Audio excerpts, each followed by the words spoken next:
What is your name and your local? Clayborn Knight, Gwinnett County. And what do you do? I'm an elementary school principal. And in your education career, you've also taught? Yes, I taught for 12 years before I moved into the ranks of administration. I was a first grade teacher and a third grade teacher, and also a writing specialist and a gifted program teacher. What makes you go to work every day? I go to work every day because I know that I get to go and make a difference, that I get a chance to excite someone, to make an impact on someone's life, and that's why I go to work. Why do you choose to work in public schools? I choose to work in public schools because I want to work with children where I can have the greatest impact. I want to be with children that may come from a less privileged background, and I want to be there with children that are going to need me. What motivated you to become an educator? I wanted to become an educator because it just seemed to be naturally in my blood.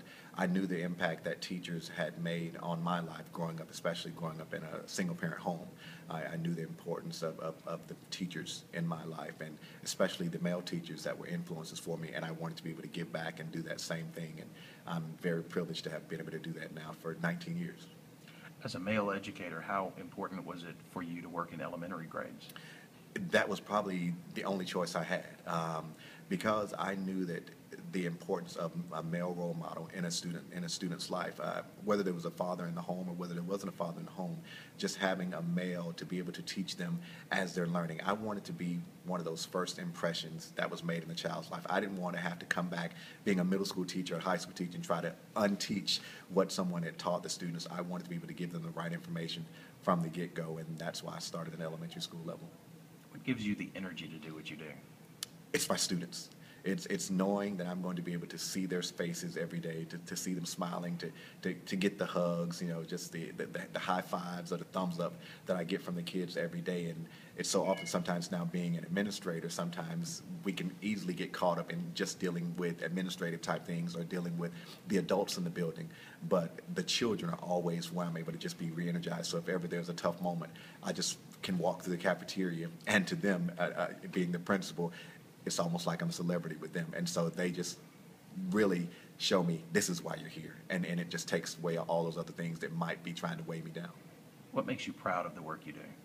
I'm proud of the work I do when I'm able to see the benefits and the impact that it has on the children. And working at elementary school, we don't always see that impact initially.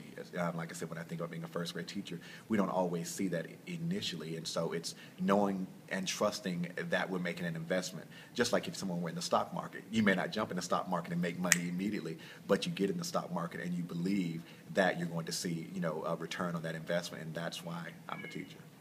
What's been your greatest success story so far? Oh, gosh, I could name so many of them. From the emails that I get from students now, and that's one of the things that's great about social media, is that the students can look you up and they say, remember, I was in your first grade class. So I'll get emails, I'll get calls. But I have to say, if I just had to limit it to one, is I remember working with a student in first grade who was a very challenging student, and this student, had some challenges that he was dealing with, a very difficult home situation, actually being raised by his grandmother. And he and I didn't always see eye to eye at that time, of course, like I said, with a 6-year-old. But I received a call years later, it was probably about 4 years ago, and this student's grandmother who had raised him, he called me and he says, well, my grandmother's been tracking you ever since I was in your class, and she saw your name in the newspaper and saw your picture, and so I wanted to call you, and I found out what school you worked at, so I called you, and I wanted to let you know that I had finally graduated from high school. And he says, and I felt that you deserve to know that because you were my first grade teacher, and that, I would have to say, was probably one of those success stories.